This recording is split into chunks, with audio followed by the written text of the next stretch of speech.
Hi, I'm Nathan from Serious Geeks, and today's Tactico is going to be covering Flayed Ones from Codex Necrons. What with the impending release of Flayed Ones within the Kill Team box set, and we can expect a full release in due course, now is probably a great time to talk about them. So, as with any Tactico that I do on this channel, let's look at the stat line. They're an Elite's choice, and taking a look at their stat line, they can be taken in 5 to 20, which is essentially a horde unit. It's a very big potential unit. And when you look at their overall stats, you can see why this is the case. They have a movement of 5, quite slow. Weapon skill 3+, well, it's what you expect from a close combat melee oriented unit, of course. Ballistic skill 6+, not going to be an issue. They have no shooting. Strength 4, toughness 4, again, very standard. It's what you expect from Necrons. Wounds 1, which makes them fairly easy to put down. And when you combine that with their save of a 4+, they are fairly easy to put down, with some caveats added to that.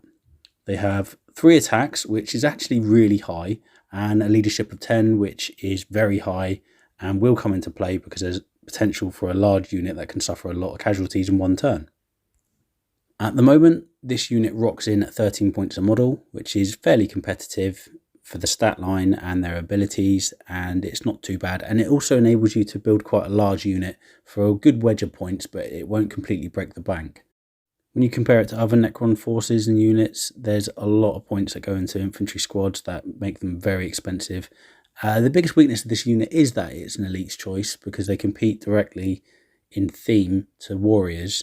So on that basis, the points value for them is actually a little bit high when you consider they're an Elite's choice, but they're still not too bad. You can still get a load of them into your army without it completely obliterating your chances to do anything else.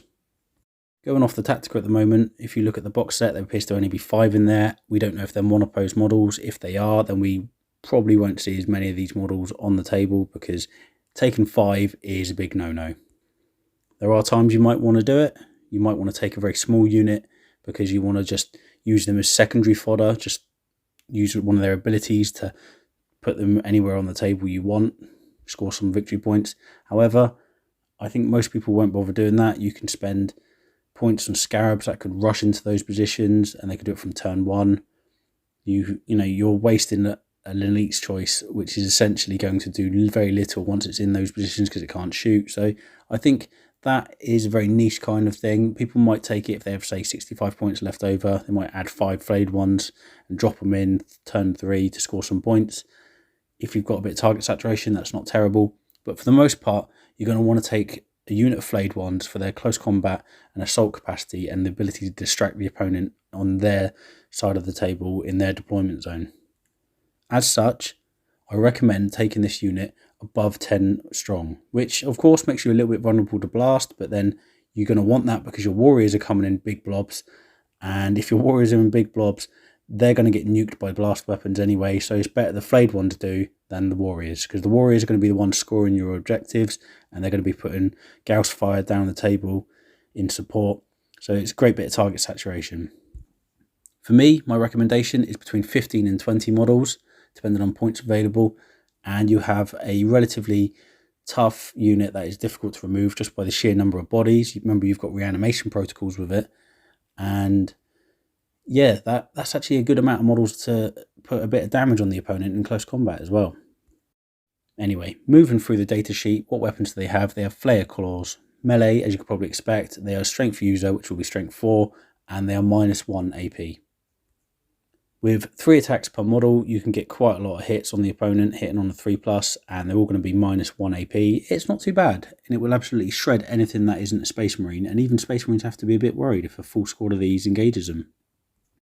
Looking at the unit's abilities, we have reanimation protocols. It's the usual one you'd expect. It makes the unit quite survivable to any amount of fire that comes in. Essentially, every casualty and loss that you have on a 5+, you put it back each time. It's useful. It makes a big unit of Flayed Ones quite difficult to put down. Command protocols, well, it might come into play. I'm not the biggest fan of command protocols. I find them very limited. You're not likely to have many characters supporting Flayed Ones because they don't have the core keyword and they're not affected by a lot of character special abilities, but it is there in case you have the option to use it. Now, the rest of the abilities are where they really come into their own as a unit. You've got dimensional translocation, which means the unit can essentially deep strike using old vernacular of 40k, It means they can teleport onto the battle, they can arrive on the battle from reserve 9 inches away from the opponent, and that is very powerful. It's a army-wide ability that some units have, and it means that that unit can appear wherever you need it to be, which will be a real problem if it's, say, in the opponent's deployment zone or close to it. The next ability is Flesh Hunger. Each time a model with this unit makes a melee attack against an enemy non-vehicle unit, very important, on an unmodified hit roll of a 6, they score an additional hit. As you can probably see, with all the attacks that the unit can generate, that could be a lot of extra hits. It's essentially going to carve through a lot of enemy models and put a lot of pressure even on elite models. Lastly, a bit of theme. It's not always going to come into play, especially as morale doesn't play a big part in 40k, especially for Space Marines that have been released for the most part. But they are terrifying foes. It's an aura ability. While they are within 3 of an enemy unit, that unit suffers a -2 to their leadership characteristic.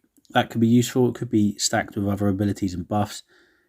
It's not brilliant, but it can be useful. I mean, like if you have a Psychomancer that uses an attack that directly attacks the unit based on their leadership, well, this can actually assist in that.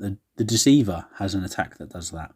So you can stack up a bit of damage on the opponent using the ability of Flayed Ones to subtract from their leadership. It's not guaranteed, it's not easy to use. The enemy unit has to be very close to your Flayed Ones, but it could cause an extra model to flee. It could cause an extra opportunity to put mortal wounds on people with people like the Deceiver. It could be useful. Don't write it off, but don't play your game around it. Don't take this unit to reduce the enemy's leadership in this big strategic move that you have planned, because it won't work for the most part. The opponents can mitigate it, and they could even just pass it with a simple command reroll, or even paying 2 command points for Insane Bravery. Now lastly, if we look at the faction keywords, they have Necrons, Dynasty, which is fairly important because it means that they get the Dynasty buffs that a lot of armies can have. Novok, which is very prominent for this unit, is probably the best idea here. And they have keywords Infantry and Flayed Ones, which is definitely what we'd expect. So if I move on to what units and strategies and benefits can actually help this unit, we can't see very much in the way of actual character buffs that can help at all, I'm afraid, because they don't have the core keyword and the way that they might be delivered to the battlefield. They're not going to be in range of any particular unit very often to get the benefits. As an example, a Chronomancer has to give out its ability to reroll charges in the command phase, but unfortunately the command phase comes before the movement phase, which means when this unit translocates into the battlefield, they're not going to be able to be there in time to get that benefit to reroll charges. So things like that aren't going to really help, and they don't have the core keywords, so they can't benefit from buffs to hit, etc. So on that regard, there's not very many characters that can support Flayed Ones, which is also very thematic. They're supposed to be a pariah type unit, excuse the pun for Necrons, and on that basis they're not going to be able to receive benefits from a Necron dynasty in the same way. In the future there might be a variant army list or variant models that come out that are for Flayed Ones, but at the moment there's no such thing. When we consider what kind of stratagems are in play though, that is where Flayed Ones do come into their own. First up, if we take a look at Novok, normally I would do the dynastic stratagems at the end if there are any real relevance here, but I think for the most part the only one here is Blood Rights for Novok, and that is a battle tactic stratagem that costs 1 command point. Select one unit on the table, the attack characteristics of that unit is increased by 1, which for a big unit of Flesh Hunger Flayed Ones, that is going to cause a lot of problems. That's extra attacks and extra hits, which can result in extra hits on top of that if you roll 6s to hit. It's very good. Of course, you might want to prefer to use that on something else that might be in close combat if you have Scorpec Destroyers, but if you have a big unit of Flayed Ones, don't worry, you can put a lot of attacks on the opponent with this stratagem as well. Another stratagem, which is a battle tactic stratagem that costs 2 command points, is Storm of Flensing Blades. Select one Flayed Ones unit from your army with an engagement range of the enemy, and that unit can fight again. Traditionally, these sort of stratagems in 8th edition were 3 command points. For Flayed Ones they are 2, but it's very specific just for Flayed Ones, so obviously you're not going to get the full benefit for, like, say, Scorpec Destroyers, but For Flayed Ones, it's very nice. It means for 2 extra command points, you might have put, say, 40 attacks on the opponent. Now you're going to put another 40 attacks on the opponent. Very dangerous and very useful. This makes the Flayed Ones unit fairly dangerous to get in mass within the opponent's deployment zone, because the opponent is going to know exactly what they're capable of, especially if you've used this on them before. The other aspect that actually helps the unit and the army as a whole is you can give them a -1 to the hit roll using Shadows of Drazak, 1 command point. This can be used in any phase, so you can use it in the shooting phase and then again in the fight phase to make sure Flayed Ones unit is very difficult to put down. Remember, you've got reanimation protocols and a large number of models that are toughness 4 at the end of the day, so you can really keep a large unit of Flayed Ones around for a lot longer. Again, that's a reason to take a large unit. You're getting the most out of your command points by putting it all into one big unit. That's about it for talking about what kind of benefits the army can give to a unit of Flayed Ones. Let's talk about what a unit of Flayed Ones can give to an army. Let's talk about their likely role. As I mentioned earlier, Flayed Ones are a large unit. It's essentially a big distraction, or a distraction carnifex to use internet memes. They are there to take the hits. They're there to take the focus of the opponent and be a general thorn in the side of the enemy. They can take objectives, of course, but then you're starting to make a decision. Do you want to spend 65 points on a little unit that can take an objective, or would you rather pay slightly more points for a unit of Immortals that are a Troops choice that can hold that objective and also be able to shoot with it? So, I mean, most people would lean towards that. There, like I said, are some circumstances where a unit of Flayed Ones might be useful for teleporting across the table when they deploy turn 2 or 3. But for the most part, you're not going to need to do that. You're going to march across the table and you've got other units that can potentially move fast if need be. Tomb Blades, Scarabs. You do have the option to score those secondaries in other ways.